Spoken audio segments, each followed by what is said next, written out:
ಬಗ್ಗೆ. ಅವ್ರು ಸಮಂಜಸ ಇಲ್ಲ ಅಂತ ಹೇಳ್ತಾ ಇದ್ದಾರೆ, ಬಟ್ ಉತ್ತರದಲ್ಲಿ ಎಲ್ಲವನ್ನು ಕೂಡ ನಾವು ಕೊಟ್ಟಿದ್ದೇವೆ. ಈಗ ನಮ್ಮಲ್ಲಿ 83 ತಾಲೂಕು ಆಯುಷ್ ಆಸ್ಪತ್ರೆಗಳಿದೆ. ಅದರಲ್ಲಿ ಒಂದೊಂದು ಆಸ್ಪತ್ರೆಗೆ 2 ತಜ್ಞ ವೈದ್ಯರನ್ನ ನೇಮಕ ಮಾಡ್ಕೊಂಡಿದ್ವಿ. ಅಂದ್ರೆ 166 ತಜ್ಞ ವೈದ್ಯರು ಇದ್ದಾರೆ. ಇನ್ನು ಉಳಿದಿರೋ ತಾಲೂಕು ಆಸ್ಪತ್ರೆಗಳು ಇನ್ನೂ ನಿರ್ಮಾಣ ಆಗಿಲ್ಲ. ಅದು ಮುಂದಿನ ದಿವಸದಲ್ಲಿ ನಾವೇನ್ ತೀರ್ಮಾನ ಮಾಡಿದೀವಿ ಅಂತ ಹೇಳಿದ್ರೆ, ಹೊಸ ತಾಲೂಕು ಆಸ್ಪತ್ರೆನೇ ನಿರ್ಮಾಣ ಮಾಡೋದಕ್ಕಿಂತ ಇರುವಂತ ತಾಲೂಕು ಆಸ್ಪತ್ರೆಗಳು ಏನಿದೆ, ನಮ್ಮ ತಾಲೂಕು ಆಸ್ಪತ್ರೆಗಳು ಅಂದ್ರೆ ನಮ್ಮ ಜನರಲ್ ಆಸ್ಪತ್ರೆಗಳು, ಅಲ್ಲೇನೆ ಒಂದು 5 ಅಥವಾ 10 ಬೆಡ್ ಅನ್ನ ಮೀಸಲಿಟ್ಟು ಅಲ್ಲೇ ನಮ್ಮ ಆಯುಷ್ ವ್ಯವಸ್ಥೆಯನ್ನು ಕೂಡ ಅಲ್ಲಿಗೆ ತಂದಿಟ್ರೆ, ಮತ್ತು ಅಲ್ಲಿ ಯೋಗ ಶಿಕ್ಷಕರನ್ನು ಕೂಡ ಅಲ್ಲೇ ಸೇರಿಸಿದ್ರೆ ಒಂದು ಇಂಟಗ್ರೇಟೆಡ್ ಆಸ್ಪತ್ರೆ ಆಗ್ತದೆ. ಎಲ್ಲ ಒಂದೇ ಕಡೆ ಮಾಡ್ಕೊಳ್ಳೋಣ ಅಂತ ನಾವು ಪ್ರಪೋಸ್ ಮಾಡಿದೀವಿ. ಆದ್ರೆ ಅವ್ರು ಹೇಳಿದ್ದು, ಯಾಕೆ ನೀವು ಅವರನ್ನ ತಜ್ಞ ಹುದ್ದೆ ಸೃಜನೆ ಯಾಕಾಗಿಲ್ಲ ಅಂತ. ಈಗ ಅವರು ತಜ್ಞ ವೈದ್ಯರಿದ್ದಾರೆ, ಅವ್ರಿಗೆ ಸಮಾನ ವೇತನ ಸಿಗ್ತಾ ಇದೆ, ಅದ್ರಲ್ಲಿ ಏನು ಪ್ರಾಬ್ಲಮ್ ಇಲ್ಲ. ಆದ್ರೆ ಅವ್ರ ತಜ್ಞ ವೈದ್ಯರ ಹುದ್ದೆ ಅಂತ ನೇಮಕ ಆಗಿಲ್ಲ ಅಷ್ಟೇ ಹೇಳ್ತಾ ಇರೋದು. ಒಂದು ಟೆಕ್ನಿಕಲ್ ಆಗಿ ಹೇಳ್ತಾ ಇದ್ದಾರೆ. ಈಗ ಅದಕ್ಕೆ ಹಿಂದೆ ನಮ್ಮ ಗೈಡ್ಲೈನ್ಸ್ ಇರ್ಲಿಲ್ಲ, ನಮ್ಮ ಏನು IPHS ನಾರ್ಮ್ಸ್ ಅಲ್ಲೂ ಕೂಡ ಮೊದ್ಲು ಇರ್ಲಿಲ್ಲ. ಈಗ IPHS ಏನು 2024ಕ್ಕೆ ಹೊಸ ಮಾನದಂಡಗಳು ಬಂದಿದೆ. ಅದನ್ನು ಕೂಡ ಉತ್ತರದಲ್ಲಿ ಬರೆದಿದ್ದೀನಿ. ಅದರಲ್ಲಿ ಈಗ ಮುಂದಿನ ದಿವಸಗಳಲ್ಲಿ ಅದನ್ನ ನಾವು ಆ ನಾರ್ಮ್ಸ್ ಪ್ರಕಾರ ಮಾಡ್ಕೊಂಡು ಹೋಗ್ತೀವಿ.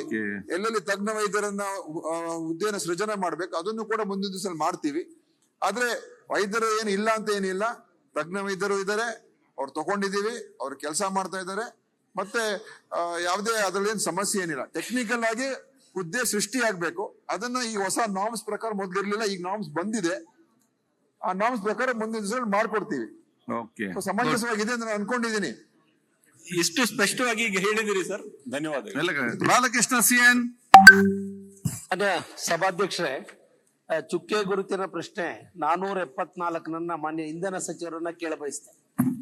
ಇಂಧನ ಸಚಿವರು 474ನೇ ಪ್ರಶ್ನೆ ಮಾನ್ಯ ಸಭಾಧ್ಯಕ್ಷರೇ, ಉತ್ತರವನ್ನು ಒದಗಿಸಲಾಗಿದೆ. ಮಾನ್ಯ ಸಭಾಧ್ಯಕ್ಷರೇ, ಮಾನ್ಯ ಸಚಿವರು ಉತ್ತರವನ್ನು ಒದಗಿಸಿದ್ದಾರೆ. 2005ರಿಂದ 2023 ತನಕ 18,158 ರೈತರು ಟ್ರಾನ್ಸ್ಫಾರ್ಮರ್ಗಳಿಗೆ, ಪಂಪ್ ಸೆಟ್ಗಳಿಗೆ ಸಂಪರ್ಕ ಕಲ್ಪಿಸ್ತಕ್ಕಂಥ ಅರ್ಜಿ ಸಲ್ಲಿಸಿದ್ರು. 31/1/2025 ಅಂತ್ಯಕ್ಕೆ 17,717 ಸಂಪರ್ಕಗಳನ್ನ ಒದಗಿಸಿದ್ದಾರೆ.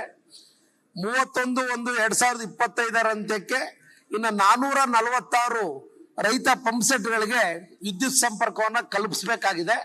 ಅದಕ್ಕೆ ಮಾನ್ಯ ಸಚಿವರು ಚಾಮುಂಡೇಶ್ವರಿ ವಿದ್ಯುತ್ ಕಂಪನಿಗೆ ನಿಯಮ ಕ್ರಮ ಕೈಗೊಳ್ಳಲಾಗುತ್ತೆ ಅಂತ ಹೇಳ್ತಾ ಇದ್ದಾರೆ. ಈಗಾಗಲೇ ಹಣ ಕಟ್ಟಿ ತುಂಬಾ ಈಗಲೇ 1.5-2 ವರ್ಷಗಳಾಗಿದೆ. ಅದನ್ನ ಜರೂರಾಗಿ ಅವ್ರಿಗೆ ಸಂಪರ್ಕ ಕಲ್ಪಿಸ್ಕೊಡ್ಬೇಕು ಅನ್ನೋದು ಒಂದು ಪ್ರಶ್ನೆ. ಇನ್ನು 2 ಕೇಳ್ಬಿಡ್ತೀನಿ, 2 ಉಪ ಪ್ರಶ್ನೆಗಳು. ಚನ್ನರಾಯಪಟ್ಟಣ ನಾನು ವಿಧಾನಸಭಾ ಕ್ಷೇತ್ರದ ವ್ಯಾಪ್ತಿನಲ್ಲಿ ಸರ್ 49,000 ರೈತರ ಪಂಪ್ ಸೆಟ್ಗಳಿದಾವೆ ಸರ್. ಸುಮಾರು 100 ಕಾಯರ್ ಇಂಡಸ್ಟ್ರೀಸ್ಗಳಿದಾವೆ. ಇವತ್ತು ಗುಣಮಟ್ಟದ ಒಂದು ವಿದ್ಯುತ್ ಸರಬರಾಜು ಮಾಡುವ ಉದ್ದೇಶದಿಂದ ಕಲ್ಕೆರೆ ಅಂತ ವ್ಯಾಪ್ತಿನಲ್ಲಿ 220 kV ರಿಸೀವಿಂಗ್ ಸ್ಟೇಷನ್ ಈಗಾಗಲೇ ತಾಂತ್ರಿಕ ಅನುಮೋದನೆ ಆಗಿದೆ ತಮ್ಮ ಸಹಕಾರದಿಂದ. ಅದನ್ನು ಆಡಳಿತಾತ್ಮಕ ಅನುಮೋದನೆ ಮಾಡಿ ಆ ಒಂದು ಪ್ರಾಜೆಕ್ಟ್ ನ ಆ ಭಾಗದ ರೈತ ಹಿತದೃಷ್ಟಿಯಿಂದ ಮಾಡಿಕೊಡಬೇಕು ಅನ್ನೋದು ಒಂದು. ನಂಬರ್ 2, MB ಕಾವಲ್ ಅಂತ ಇದೆ ಸರ್. ಆ ಭಾಗದಲ್ಲಿ 7 ಗಂಟೆಗಳ ಕಾಲ ಕರೆಂಟ್ ಸಿಗ್ತಾ ಇಲ್ಲ ರೈತರಿಗೆ. ಅದಕ್ಕೆ ಈಗಾಗಲೇ 2 ಬಾರಿ ಟೆಂಡರ್ ಆಯ್ತು. ಸಿಂಗಲ್ ಬಿಡ್ ಆಗಿತ್ತು, ಕ್ಯಾನ್ಸಲ್ ಆಯ್ತು. ಈಗ ಡಬಲ್ ಬಿಡ್ ಆಗಿದೆ. ಇಬ್ರು ಒಂದು ಬಿಡ್ಗೆ ಭಾಗವಹಿಸಿದ್ದಾರೆ. ಫೈನಾನ್ಷಿಯಲ್ ಬಿಡ್ ಕೂಡ ಈಗಾಗಲೇ ತೆರೆದಿದ್ದಾರೆ. ಕೂಡಲೇ ಅದನ್ನು ಫೈನಲೈಸ್ ಮಾಡಿ ಕಾಮಗಾರಿನ ತೆಗೆದುಕೋಬೇಕು. ಇಷ್ಟನ್ನು ನಿಮ್ಗೆ ಕೇಳ್ತಿದ್ದೀನಿ. ಮಾನ್ಯ ಸಭಾಧ್ಯಕ್ಷರ ಮೂಲಕ ತಾವು ಅವಕಾಶ ಮಾಡಿಕೊಡ್ಬೇಕು ಅಂತ ವಿನಂತಿ ಮಾಡ್ತೀನಿ. ಈಗಾಗಲೇ